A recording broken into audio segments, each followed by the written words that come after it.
Transcribed is Dick Powell as Richard Diamond, private detective.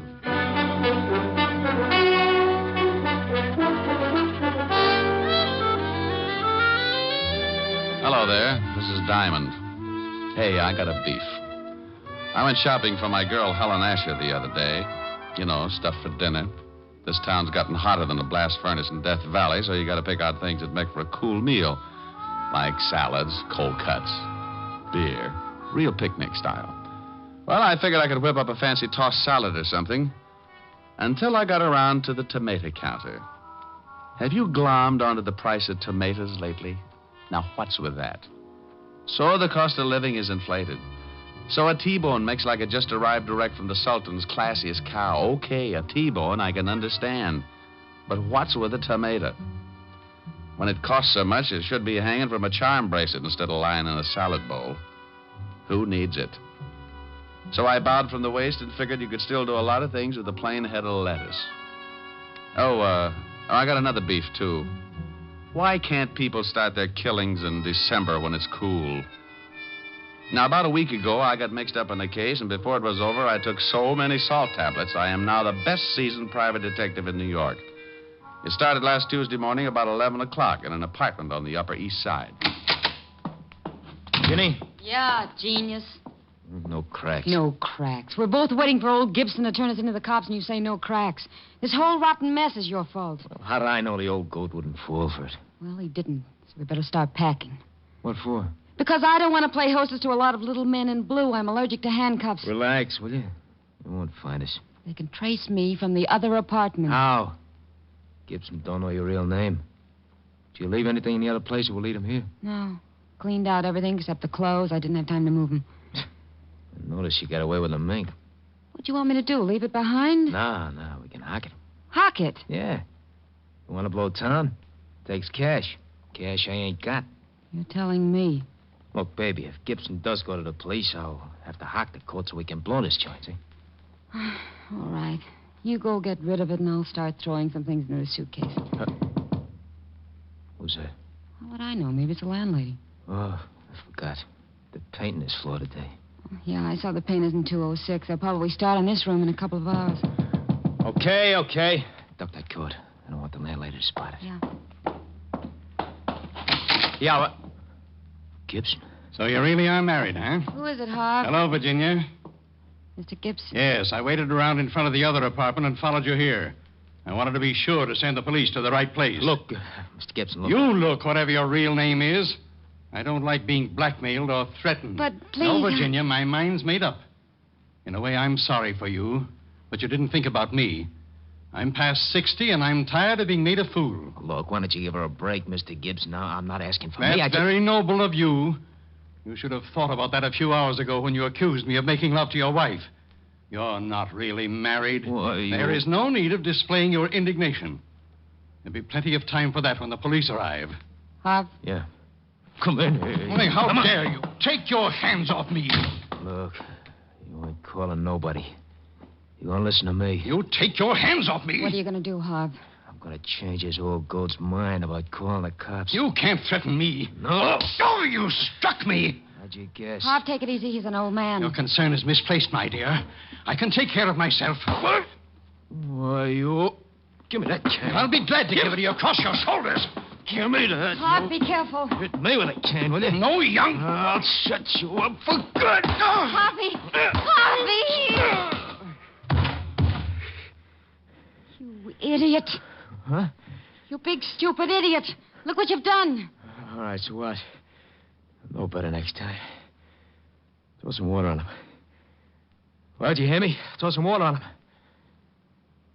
What's wrong? Come on, Gibson. Come on. Holy cow. Is he? Yeah. Oh, shut up. Gotta get him out of here. Why'd you have to hit him with a cane? Now you're in trouble. I'm in trouble. We're in trouble, baby. We. Stop that crying all over the place. Help me get him out of here. How are we going to do it? It's broad daylight. Yeah. Can't get him out of the building like this. We'll have to wait till night. We can't leave him in here. Why not? The painters. What do you mean? What? They'll be here in a little while. Yeah. Oh, yeah. Now what genius. Shut up, will you? I gotta think.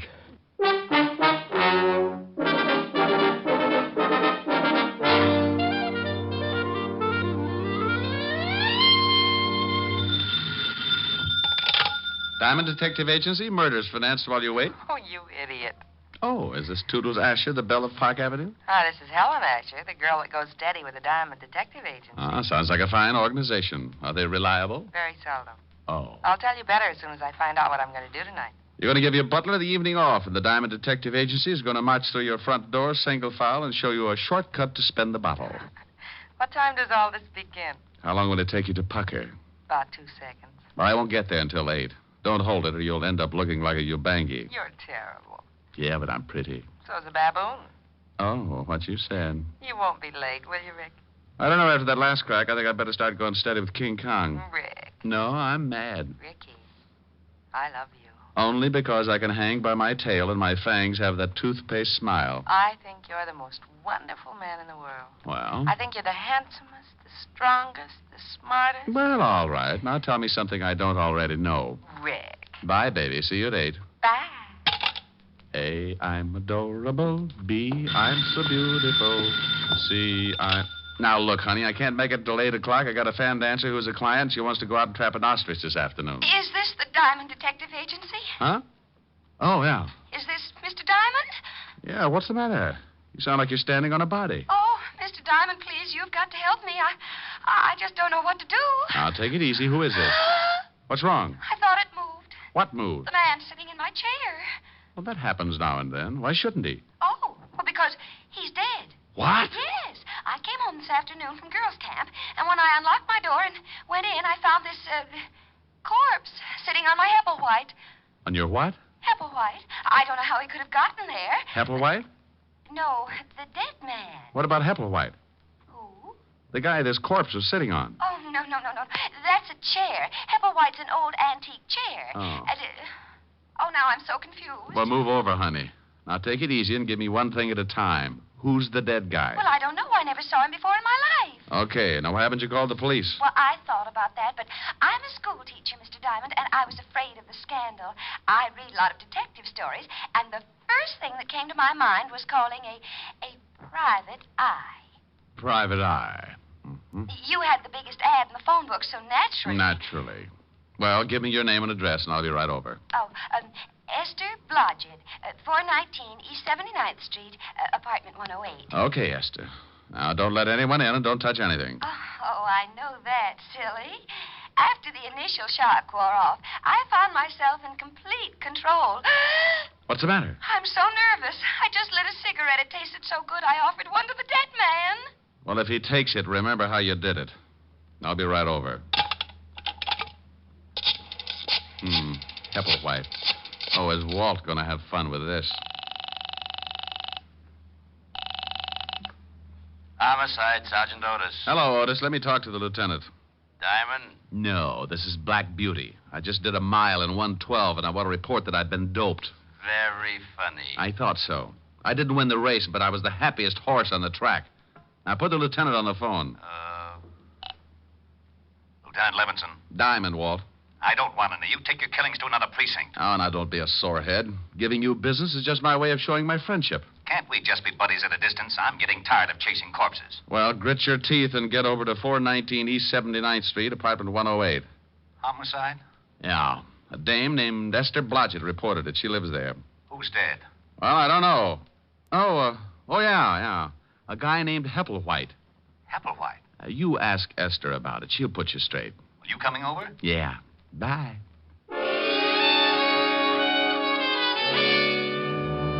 As I went out of my office, I thought about Esther Blodget and wondered how mad she would be when the police turned up. I had to call them whether she wanted a scandal or not, because homicide comes first in my book. I'm an ex-cop, and I still follow the rules.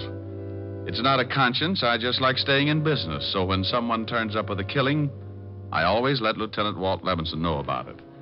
I grabbed a cab, and 20 minutes later, I was standing in Esther's apartment along with Walt, the dead man, and Hepplewhite. Oh, you're a swell fella, you are. What's the matter, Walt? I've been going through that Hepplewhite routine for the last 10 minutes. I just found out it was a chair. That one right over there, the one that stiffs in. Mr. Diamond, why did you call the police? I thought you'd ask that. Because that man's been murdered, Miss Blodget. That's what good citizens do when they find a dead man in the apartment. But the scandal. I'm a school teacher. What will my students' mommies and daddies think? Honey, just confuse them with that Hepplewhite routine. What did you find out, Walt? Not much. The coroner will be here in a few minutes. Looks like someone gave him a pretty good beating. What's that all over his clothes? Isn't that blood, Mr. Diamond? Yeah, he's been bleeding all right. I mean that brown stuff, Walt. Looks like lint or something. I noticed that, too. I don't know what it is. We'll have the lab analyze it. Tell me, Esther, you said when you came in you unlocked the door. Yes, that's right. Are you sure it was locked? Why, yes, it has a catch lock. Besides, you have to turn the key and then use the other hand to turn the knob. Did you touch anything? Open any windows? I touched nothing. Oh. Well, there's a good one, Walt. Yeah, a corpse sitting in a room with the door and all the windows locked. Do you always lock the windows when you go out, Miss Blodget? Well, I've been away for several weeks at a girls' camp. Aren't you a little old for that sort of thing? Oh, I've been counseling. One of the teachers who goes along to take care of the young girls. What do you think, Rick? Well, he wasn't killed in this apartment. No signs of a struggle. There's only blood around the chair and on the body. He must have been carried in. There would be blood trails on the floor. Not if he was carried in something. You say you never saw this man before, Esther. Never in my life. Any identification in his wallet? Yeah, name's Gibson. Leland Gibson. No money taken either, so that eliminates the robbery angle. Any address? Yeah, he's got an old driver's license. 12 East 64th Street. Pretty classy district. Judging by his clothes, he was well fixed. Tailored. Good store. As soon as the coroner arrives, I'm going to check this apartment building. Maybe somebody heard something or saw something. Walt, let me check the 64th Street address for you. This is a police job. Why do you want to check it? Oh, because poor Miss Blodget looks so unhappy. I am, Mr. Diamond. I am very unhappy. See, Walt? So she's unhappy. If you want to check the place on your own, go ahead, but I'm sending some men over anyway. Mr. Diamond, I like you. Well, thank you, Esther. No. I want to hire you to catch the killer and free me from this awful policeman. Awful policeman? Do you know how I got this way, Miss Blodget? Oh, I'm sure it wasn't easy. Good for you, Esther. I got this way because of this private detective. Just call me Blue Eye. Ever since he stopped working with me and left the force, I've gotten mixed up in more screwy cases than an alcoholic in a whiskey truck. There isn't 1 week that he doesn't turn up with 1 or 2 killings. My, he gets excited, doesn't he, Mr. Diamond? And in his spare time, he intimidates my sergeant. Just call me Rick, dear. I've taken enough bicarbonate in the last year to stop Vesuvius erupting. And if he doesn't give me a little peace and quiet, I'm going to end up solving a killing of my own. Rick, my, that's a nice name. How did you ever get to be a school teacher? You don't look the type. Are you listening to me? Oh, what makes me so different? I've seen signs on highways that say it better than I can. What are you two babbling about? You mean the ones that say, danger, stop, look, and listen? Well, that fits, but I was thinking about curves and soft shoulders. Oh, no. Now, you listen to me, Diamond. This is serious business. A man's been killed in Miss Blodget's apartment. If you want to take her on as a client, go ahead. But any questions from here on in will have to be gotten down at police headquarters. You are taking me in, Captain? Lieutenant. Yes, you'll have to come down for questioning. Rick? You go along with the big bad policeman, dear. I'll have you out in no time. Well, all right, if you say so, but this has never happened to me before. Now, that's unfair. Walt, stop blubbering. Yes, Walt. What is it? Oh, you get out of here. Oh! Otis! Where the devil is Otis? I left Walt jumping up and down in front of Esther and the corpse and headed for 12 East 64th Street. It was an old brownstone in one of the wealthier districts. And when I rang the doorbell, I got another surprise. Yes? Yes. Don't tell me you're a school teacher. I beg your pardon. You forget it. It's the landmarks that threw me. What do you want? But do you know a Mr. Leland Gibson? Yes, he's my father. Now, just who are you? Name's Diamond. I'm afraid I've got some bad news for you, Miss Gibson. It's Father. Something's happened to Father. May I come in? Oh, I'm terribly sorry, yes. Now, please, what is it? What's happened to Dad? Well, he's dead. Oh, no. No. Look, I know this is tough, but you've got to help me. The police will be here in a minute. The police? Yes, your father was murdered. Oh, I knew something like this would happen. You did? Well, tell me about it. Well, I don't mean that I expected Dad to be... Okay, now, just take your time. Cry it out. I'm sorry. Have you a handkerchief? Sure, here. Thank you. Now, think you can talk about it? Dad left the house about 3 weeks ago and moved into a hotel. Did you have a fight or something? Oh, no. Everything was fine, but No, hang on. things couldn't have been better, and he was in wonderful spirits when he left. No arguments, no hard feelings? He didn't leave mad? Oh, no, nothing like that. Then, have you got any idea why he suddenly packed and moved into a hotel? Well, I'm not sure, but I think it was a woman. A woman? Yes, he told me one day that he'd met someone he liked very much. The day after that, he moved to the hotel, but I never saw her, and he never said anything more about her. Weren't you a little worried? Naturally. Father isn't a young man anymore. Wasn't. Just one more question. What hotel did he move to? It was the Adams on Madison Avenue. He used to go there 3 nights a week for dinner and a game of bridge before he decided to move in. Well, thank you. Are you all alone? Yes. Got any friends you can call? A few, I guess. Well, call them. It's better not to be alone. And bawl your head off. It'll do you some good. I'll send you your handkerchief, Mr. Diamond, Richard Diamond. It's in the book.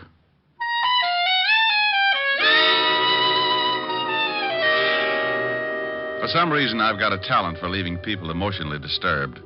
Walt hops around like a rabbit in a cabbage patch, and Otis always tears his hair out by the handsful. Miss Gibson was less active about it. She just tried to smile and shed enough grief to fill a tub. I grabbed another cab and headed for the Adams Hotel. Yes, sir. Do you wish to register? No, but I want to find out about someone who did 3 weeks ago. Oh? Yeah, Mr. Leland Gibson. Why, yes, he's staying at the hotel. From now on, that's past tense. I don't understand. He hasn't notified us that he's leaving. Well, that might be a little difficult. If you'll run down to the morgue, I think you'll find out you're stuck with an empty room. The morgue? Yeah. Mr. Gibson has taken over one of the slabs, rent-free. Oh, my goodness. What happened? He's kind of dead. When did you last see him? Early this morning. He left the hotel around 10. Know where he was going? Why, no. Do you remember him having any visitors in the last 3 weeks? A girl, I mean. No. Are you looking for a girl? Yeah. Mr. Gibson's daughter seems to think he was running around with a woman since he moved into the hotel. Oh. You say that like you knew what I was talking about. It was common gossip around the hotel. What was? Well, Mr. Gibson has been coming to the hotel for many years. He used to eat dinner here 3 nights a week and then play bridge with some of the hotel regulars. Now, about a month ago, we took on a new waitress. Uh-huh. Now, it was very obvious that Mr. Gibson was quite taken by her. So much so that he moved into the hotel and ate at her table every night. Oh, what was her name? Virginia Pelgrim. Quite good-looking. About 5'3", dark brunette, very well, I'd like to see her. That's impossible. She left the hotel about a week after Mr. Gibson arrived. Oh, swell. Wasn't Mr. Gibson unhappy? Oh, no. He was rather happy, in fact. I believe he wanted her to move so he could see her more often. Now, what makes you say that? Some of the things she said in the kitchen to the other girls. Do you know where she might have moved? No. But, you might check with the flower shop. Mr. Gibson used to send flowers every day. Well, thank you. Well, I wasn't sure just where I was going, but Virginia Pelgrim was my best lead, and maybe she could tie the Gibson murder up with a silk ribbon. I talked to the flower clerk, and he gave me the address that the flowers had been sent to every day. It was a nice apartment in the village, and the landlady stuck her nose out like she was trying to smell me instead of see who was calling. Yes? I hope that door doesn't slam shut sometime. You'll have a bloody nose for weeks. What do you want? Roll out an eye with that nose, and I'll show you my badge. Aren't you cops ever polite to anyone? Well, there's a face that goes with it. I'm looking for a girl, about 5'3", dark brunette. You're in the wrong place. Her name's Pelgrim. Oh, hush. Lives upstairs. She does, huh? Is she in now? No. Went out this morning. Hasn't come back. And she probably won't. She have many visitors? Only a couple. Men. That figures. Ever see an elderly man, gray hair, about 60? Sure, every day. Know his name? No. You said she had a couple of visitors. Who else? Another man. Younger, kind of greasy. Only came around a few times. Old man was there this morning, had an argument. Could you hear what they said? I don't snoop. Anyone else? No. Who paid her rent? She did. Cash. Mind if I take a look at her apartment? Got a search warrant? No. Then you can't. Okay, thanks. You've been charming.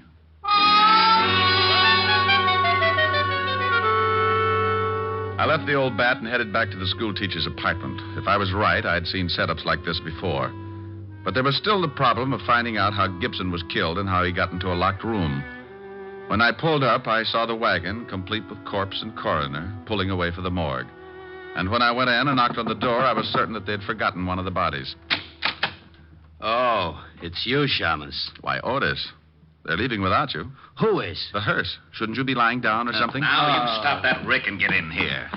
Hello, Walt. What's new? Well, Rick. Well, Esther, has Otis been using his rubber hose on you? Oh, no, but I was getting lonesome. I'm glad you got back so soon. You are. As soon as you two stop rolling your eyes, maybe you can tell me what you found out, Mr. Diamond. Yeah. Walt, send Otis down to the station for a search warrant. Then tell him to get over to 9 West 12th Street and see what he can find in the Miss Virginia Pelgrim's apartment. Who's Virginia Pelgrim? The only person who was mixed up with a murdered man. There was another man who used to see her, but I can't find out who he was. All right. Otis, go get the warrant. Yeah, Lieutenant. Thanks, Diamond. A pleasure, Sergeant. What did you find out, Walt? There were 11 people in the building at the time of the killing. None of them ever saw the guy before. Here's a list of the names. 3 people on this floor, 5 on the second, and 3 more on the third. Have you talked to the landlady? Certainly. She doesn't know any more about it than the rest.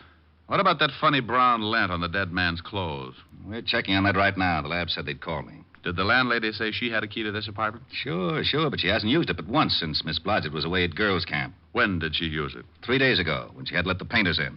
And she says that the windows and door were definitely locked, because after she aired the paint smell out, she locked them herself. Painter, huh? Yes, and I've been looking. You know, I think they did a terrible job. Why, the kitchen alone... Esther. Yes, Rick? Later, dear. Yes, Rick. Walt, did they paint the whole building? They finished the second floor today. Oh, I'll get it, Miss Blodgett. Probably the lab. Rick, Yeah? do you know who did it? Yeah. I got a hunch. Oh, I see. you're wonderful. Yeah. Okay, thanks. Lab, Walt? Yeah. That lint you spotted on the dead man's clothes is from the mat that they put under rugs. Mm-hmm. Walt, you were on all the floors. Did one of the apartments have a rug missing? They're all missing from the second floor. The tenants took them down to the basement when the painters moved in. Any off this floor or the third? No, just the second. Well, your killers are on the second floor, Walt. How do you figure? Well, let's look at what we've got. Dead body in a locked room. Blood on body and floor around body, but nowhere else in the room. Carried in a rug. Bullseye. Oh, this is so exciting. Esther. Sorry. Yeah, but how does a dame called Pelgrim figure into it? There's no Pelgrim listed in this building. Well, there shouldn't be if I'm right. The dead man met Virginia Pelgrim while she was working as a waitress in his hotel. She gave him a pitch and he fell. He put her up in an apartment so he could see her more often. So what? I think she was working with another man. A man who was seen around her apartment by the landlady. Then how did the body get over here? The guy the dame was working with probably lives here. What about the motive? Well, my guess is that Gibson was being blackmailed, and he followed the girl here. He was probably going to yell cops, so they killed him. Okay, now what about the locked room? Explain that. I'll let the landlady of this building explain it, Walt. Go ask her one question. Who had this apartment before Miss Blodgett? Esther. Oh, I'm sorry, Esther. Well, I can tell you that. A Mr. and Mrs. Austin, they moved to a smaller apartment and let me have this one. It's more rent, and they couldn't afford it, I expect. This is a better apartment, though. It has very... Esther, what apartment did they take? Oh, it's on the next floor. Apartment 209. According to this list of people who were on the second floor at the time of the killing, the Austins are the only couple. What did Mrs. Austin look like, Walt? Oh, about 5'3", dark brunette, very well. Oh, say no more. Come on, Walt. May I come? No, Esther. You stay here. I'll be back later and discuss the better features of your nice little apartment.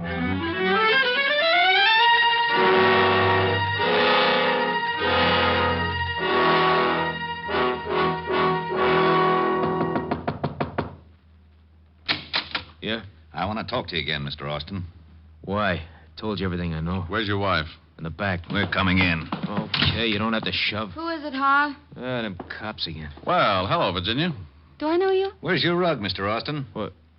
It's down the basement. Miss Pelgrim, how long have you been married to this man? About 3... Hey, how'd you know me? Shut up. Know your name?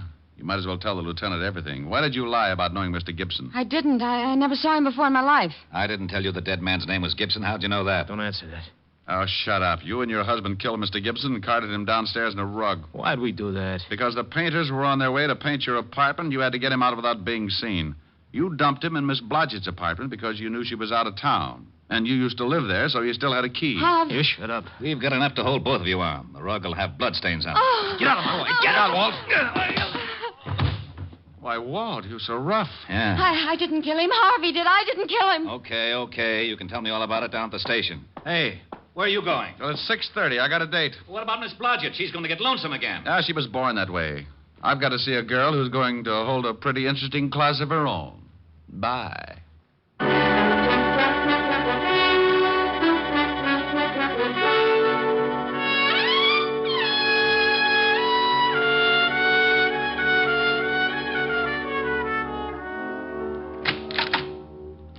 Hi. Hi. Well, don't you look comfortable? Where's Francis? I gave him the night off, like you suggested. You're cute. I've got a cool dinner in the library. School day, school day. You sound happy. Well, I was just thinking about a school teacher I knew once. That looks mighty toothy. Sing for your supper. What? Got a new tune on the piano. Oh, honey, I'm hungry. You sing first, and then you can eat. Oh, all right. What is it? Right here. So in love. Oh, okay. Strange, dear, but true, dear. When I'm close to you, dear, the stars fill the sky. So in love with you am I. Oh, keep going. I'll get it. Even without you, my arms fold about you. You know, darling, why so in love with you am I. Was some girl asking for you. Oh, some girl. Wow. I told her there was no one here but the piano tuner. Oh? She leave her name? Uh-huh. Hepplewhite. Hepplewhite. Yes. Who's she? Come here, baby. No. I want to know who she is. I said come here. No, Oh. Ricky. Mm-hmm. Who's Hepplewhite? Oh, just a chair, baby. A cute blonde chair.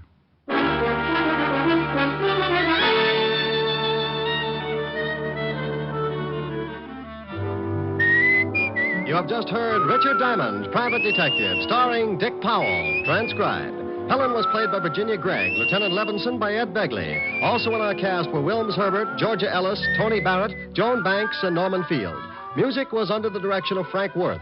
Richard Diamond is written by Blake Edwards. Now, this is Eddie King reminding you that Dick Powell soon will be seen in the screen version of the bestseller novel, Mrs. Mike, and inviting you to be with us again at the same time next week when we will again bring you Dick Powell as Richard Diamond, Private Detective.